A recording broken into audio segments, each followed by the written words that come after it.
ನಮ್ಮ ಫಲಕಗಳಲ್ಲಿ 60% ಕನ್ನಡ ಇರಬೇಕು ಅನ್ನುವಂಥ ಮಾತು. ಇದಕ್ಕೆ ಸಂಬಂಧಪಟ್ಟಂಗೆ ಕನ್ನಡ ಪರ ಸಂಘಟನೆಗಳು ಹೋರಾಟ ಮಾಡಿದ್ದನ್ನು ಕೂಡ ನಾವು ನೋಡಿದ್ವಿ. ಈ ವಿಚಾರಕ್ಕೆ ಸಂಬಂಧಪಟ್ಟಂಗೆ ಶಿವರಾಜ್ ತಂಗಡಿಗೆ ಪ್ರತಿಕ್ರಿಯೆ ಕೊಟ್ಟಿದ್ದಾರೆ. 60% ಕನ್ನಡ ಬಳಕೆಗೆ ವಿಧಾನಸಭೆಯಲ್ಲಿ ಈ ವಿಚಾರಕ್ಕೆ ಸಂಬಂಧಪಟ್ಟಂಗೆ ಚರ್ಚೆಯಾಗಿದೆ. ವಿಧಾನ ಪರಿಷತ್ನಲ್ಲಿ ಇದನ್ನು ಅಂಗೀಕಾರ ಮಾಡಲಾಗಿದೆ. 60% ಕನ್ನಡ ನಾಮಫಲಕ ಇರಬೇಕು ಅನ್ನೋದ್ರ ಬಗ್ಗೆ. ಅಂದರೆ ನಾಮಫಲಕದಲ್ಲಿ 60% ಕನ್ನಡ ಇರಲೇಬೇಕು. ವಿಧಾನಸಭೆಯಲ್ಲಿ ವಿಧಾನ ಪರಿಷತ್ನಲ್ಲಿ ಈ ವಿಚಾರಕ್ಕೆ ಸಂಬಂಧಪಟ್ಟಂಗೆ ಅಂಗೀಕಾರ ಮಾಡಲಾಗಿದೆ. ಇದಕ್ಕಾಗಿ ಒಂದು ವಿಶೇಷವಾದಂಥ ಆ್ಯಪ್ ಅನ್ನು ಕೂಡ ಅಭಿವೃದ್ಧಿ ಮಾಡಲಾಗಿದೆ.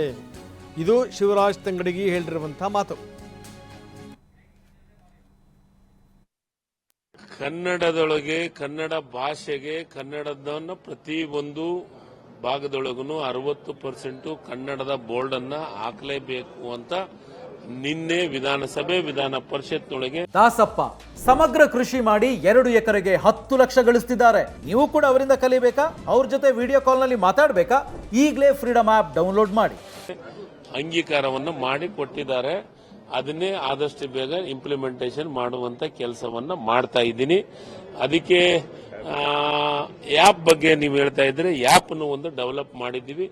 ಯಾರಾದರೂ ಕಂಪ್ಲೇಂಟ್ ಕೊಡೋದಿದ್ರೆ ಆ ಆ್ಯಪ್ನೊಳಗೆ ಕಂಪ್ಲೇಂಟ್ ಕೊಡಿಸುವಂತ ಕೆಲಸ ಮಾಡಿದ್ರೆ ಅವ್ರ ಮೇಲೆ ತತ್ಕ್ಷಣ ಅಧಿಕಾರಿಗಳಲ್ಲಿ ಹೋಗಿ ಅವ್ರಿಗೆ ದಂಡ ಹಾಕೋದಾಗ್ಲಿ, ಅವ್ರ ಲೈಸೆನ್ಸ್ ರದ್ದು ಮಾಡೋದಾಗ್ಲಿ, ಅದನ್ನೆಲ್ಲವನ್ನ ನಿಯಮದೊಳಗೆ ರೂಪಿಸುವಂತ ಕೆಲಸವನ್ನ ಮಾಡ್ತಾರೆ. It will be mandatory for all MNCs to display how many Kannadigas have been employed. Yes, 101% ಕೈಗಾರಿಕೆದೊಳಗ ಡಿಸ್ಪ್ಲೇ ಬೋರ್ಡ್ ಅನ್ನ ಪ್ರತಿ ಒಂದು ಕೈಗಾರಿಕೆಯೊಳಗೆ ಹಾಕಬೇಕು ಅಂತ ಚರ್ಚೆಗಳು ಆಗ್ತಾ ಇದಾವೆ. ಅದು ಚರ್ಚೆಗಳಾಗಿದೆ. ನೇಮ ಮಾಡೋ ಹೊತ್ತಿನಾಗ ನಿಯಮಗಳನ್ನ ಮಾಡ್ತೀನಿ. ಅದಕ್ಕೊಂದು ಸಮಿತಿ ಇದೆ. ಆ ಸಮಿತಿ ಅಧ್ಯಕ್ಷ ನಾನೇ ಇರೋದನ್ನ ಆ ನಿಯಮಗಳನ್ನ ಮಾಡುವಂತ ಕೆಲಸ ಆಲ್ರೆಡಿ ಫಾರ್ಮ್ ಆಗಿದೆ. ನಾನೇ ಅಧ್ಯಕ್ಷರು. ಬೇರೆ ಬೇರೆ ಇಲಾಖೆ ಸೆಕ್ರೆಟರಿಗಳಿದ್ದಾರೆ. ಅವ್ರನ್ನ ಎಲ್ಲವೂ ತೆಗೆದುಕೊಂಡು ಆ ಟೈಮ್ದೊಳಗ ಕೆಲವೊಂದಿಷ್ಟು ಒಳ್ಳೆ ಸಲಹೆಗಳನ್ನು ಶಾಸಕರು ಕೊಟ್ಟಿದ್ದಾರೆ.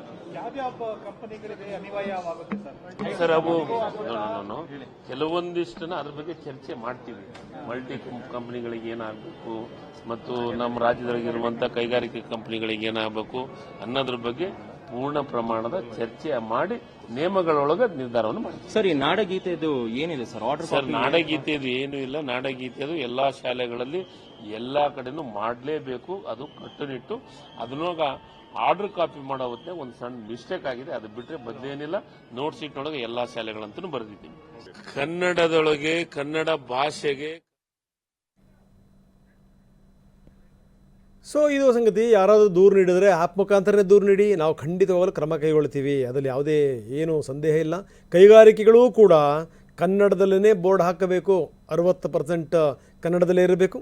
ಇದಕ್ಕೆ ಸಂಬಂಧಪಟ್ಟಂಗೆ ಈಗಾಗಲೇ ನಾವು ಅಂಗೀಕಾರವನ್ನು ತೆಗೆದುಕೊಂಡಿದ್ದೀವಿ. ನಾವು ವಿಧಾನಸಭೆಯಲ್ಲಿ ವಿಧಾನ ಪರಿಷತ್ನಲ್ಲಿ ಇದ್ರ ಬಗ್ಗೆ ಅಂಗೀಕಾರ ಆಗಿದೆ. 60% ಫಾಲೋ ಮಾಡಲೇಬೇಕು ಅನ್ನೋದ್ರ ಬಗ್ಗೆ. ಬನ್ನಿ ಇದ್ರ ಬಗ್ಗೆ ಹೆಚ್ಚಿನ ಮಾಹಿತಿ ಪಡೆಯೋಣ. ನಮ್ಮ ಪ್ರತಿನಿಧಿ ಸುನಿಲ್ ಈಗ ನಮ್ಮೊಂದಿಗೆ ನೇರ ಸಂಪರ್ಕದಲ್ಲಿದ್ದಾರೆ. ಸುನಿಲ್, ಅಂತೂ ಇಂತೂ 60% ಇಷ್ಟೊಂದೆಲ್ಲ ಹೋರಾಟಗಳಾಗಬೇಕಾಗಿತ್ತು, ಇಷ್ಟೊಂದೆಲ್ಲ ರಾದ್ಧಾಂತಗಳಾಗಬೇಕಾಗಿತ್ತು.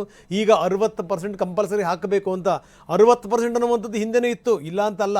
ಆದರೆ ಅದು ಇಂಪ್ಲಿಮೆಂಟ್ ಆಗಿರಲಿಲ್ಲ ಅಷ್ಟೇ. ಈಗ ತಂಗಡಿಗೆ ಹೇಳ್ತಾ ಇದ್ದಾರೆ, ನಾವು ಇದಕ್ಕೋಸ್ಕರ ಒಂದು ಆ್ಯಪನ್ನು ಮಾಡಿದ್ದೀವಿ. ಅಲ್ಲಿ ಏನಾದರೂ ಮಿಸ್ಟೇಕ್ಗಳಾಯಿತು ಅಂತಂದರೆ ನೀವು ಆ್ಯಪ್ ಮುಖಾಂತರ ಕಂಪ್ಲೇಂಟ್ ಮಾಡ್ಬೋದು.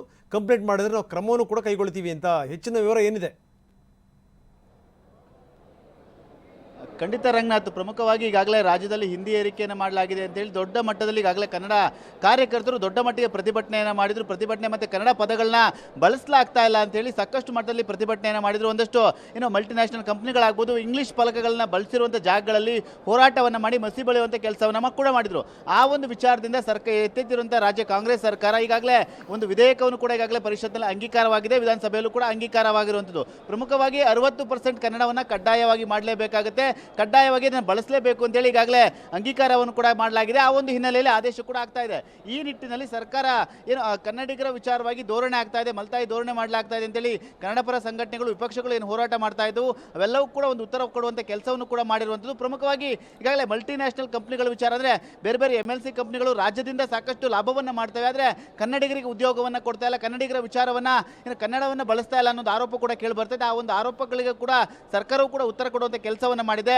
ಯಾರಾದರೂ ಏನಾದರೂ ದೂರುಗಳಿದ್ರೆ ದೂರುಗಳನ್ನು ನೀವು ನಾವು ಆ್ಯಪನ್ನು ಇಂಟ್ರೊಡ್ಯೂಸ್ ಮಾಡಿದ್ದೀವಿ. ಆ ಆ್ಯಪ್ಗಳ ಮೂಲಕ ನೀವು ದೂರನ್ನು ಕೂಡ ಕೊಡ್ಬೋದು. ಯಾರೇ ದೂರನ್ನು ಕೊಟ್ಟರು ಕೂಡ ನಿರ್ದಾಕ್ಷಿಣ್ಯವಾಗಿ ಕ್ರಮಗಳನ್ನ ತೆಗೆದುಕೊಳ್ತೀವಿ. ಮತ್ತು ಒಂದು ಕಂಪನಿಯಲ್ಲಿ ಕೆಲಸ ಮಾಡುವವರ ಸಂಖ್ಯೆ, ಕನ್ನಡಿಗರ ಸಂಖ್ಯೆ ಎಷ್ಟಿದೆ ಅಂತೇಳಿ ಅವೆಲ್ಲವನ್ನು ಕೂಡ ಸೂಚನಾ ಫಲಕದಲ್ಲಿ ಹಾಕಬೇಕು ಅಂತೇಳಿ ಶಿವರಾಜ್ ತಂಗಡಿ ಅವರು ಕೂಡ ಒಂದು ಪ್ರತಿಕ್ರಿಯೆಯನ್ನು ಕೂಡ ಕೊಟ್ಟಿರುವಂತು. ಈ ಮೂಲಕ ಕನ್ನಡಿಗರಿಗೆ ಅನ್ಯಾಯವಾಗ್ತಿದೆ, ಹಿಂದಿ ಹೇರಿಕೆ ಆಗ್ತಾ ಇದೆ ಅನ್ನೋ ದೊಡ್ಡ ಚರ್ಚೆಗಳು ಮತ್ತು ಆರೋಪಗಳು, ಒಂದು ಹೋರಾಟಗಳು ಏನಾಗ್ತಾ ಇತ್ತು ಅವೆಲ್ಲವೂ ಕೂಡ ಉತ್ತರ ಕೇಳುವಂಥ ಕೆಲಸವನ್ನು ಕೂಡ ಮಾಡಿ ಸರ್ಕಾರ ಬ್ರೇಕ್ ಹಾಕುವಂಥ ಕೆಲಸಕ್ಕೆ ಕೂಡ ಮುಂದಾಗಿರುವಂತು. ಈ ಮೂಲಕ ವಿಧಾನ ಪರಿಷತ್, ವಿಧಾನಸಭೆಯಲ್ಲಿ ಈ ಒಂದು ಕಾಯ್ದೆಯನ್ನು ಕೂಡ ಈಗಾಗಲೇ ಅಂಗೀಕಾರವನ್ನಾಗಿದೆ ಮತ್ತು ಇಂಪ್ಲಿಮೆಂಟ್ ಕೂಡ ಮಾಡ್ತಾ ಇರುವಂತು. ಈ ನಿಟ್ಟಿನಲ್ಲಿ ಪ್ರಮುಖವಾಗಿ ಆ್ಯಪನ್ನು ಇಂಟ್ರೊಡ್ಯೂಸ್ ಮಾಡುವ ಮೂಲಕ ಯಾರಿಗಾದರೂ ಸಮಸ್ಯೆ ಆದರೆ, ಯಾಕೆಂದರೆ ದೂರ ಎಲ್ಲಿ ಕೊಡಬೇಕು ಅನ್ನೋ ಒಂದು ಗೊಂದಲಗಳಿತ್ತು, ನಮಗೆ ಬೇರೆ ರೀತಿ ಅನ್ಯಾಯ ಆಗ್ತಿದೆ ಸಮಸ್ಯೆಗಳನ್ನ ಎಲ್ಲಿ ಹೇಳ್ಕೋಬೇಕು ಅನ್ನೋ ಸಮಸ್ಯೆಗಳಿತ್ತು. ಆ ಒಂದು ಸಮಸ್ಯೆಯನ್ನು ನಿವಾರಣೆ ಮಾಡಲಿಕ್ಕೆ ಆ್ಯಪ್ನ ಮೂಲಕ ಕನ್ನಡ ಮತ್ತು ಸಂಸ್ಕೃತಿ ಇಲಾಖೆ ಯಾರು ಸಮಸ್ಯೆ ಆಗುತ್ತೆ ಅವರೆಲ್ಲರೂ ಕೂಡ ಆ್ಯಪ್ನ ಮೂಲಕ ಸಮಸ್ಯೆಯನ್ನು ನೋಂದಾಯಿಸಬಹುದು, ತಕ್ಷಣ ಕ್ರಮವನ್ನು ತೆಗೆದುಕೊಳ್ತೀವಿ ಅಂತೇಳಿ ಶಿವರಾಜ್ ತಂಗಡಿ ಅವರು ಕೂಡ ಹೇಳಿರೋದು. ಇದು ಎಷ್ಟರ ಮಟ್ಟಿಗೆ ಅನ್ವಯ ಆಗುತ್ತೆ, ಇದು ಎಷ್ಟರ ಮಟ್ಟಿಗೆ ಕನ್ನಡಿಗರಿಗೆ ಹೆಲ್ಪ್ ಆಗುತ್ತೆ ಅಂತೇಳಿ ಮುಂದಿನ ದಿನಗಳಲ್ಲಿ ಕಾದು ನೋಡಬೇಕಾಗಿರುವಂಥದ್ದು ರಂಗನಾಥ್. ಓಕೆ, ಧನ್ಯವಾದ ತಮ್ಮೆಲ್ಲ ಮಾಹಿತಿಗೆ.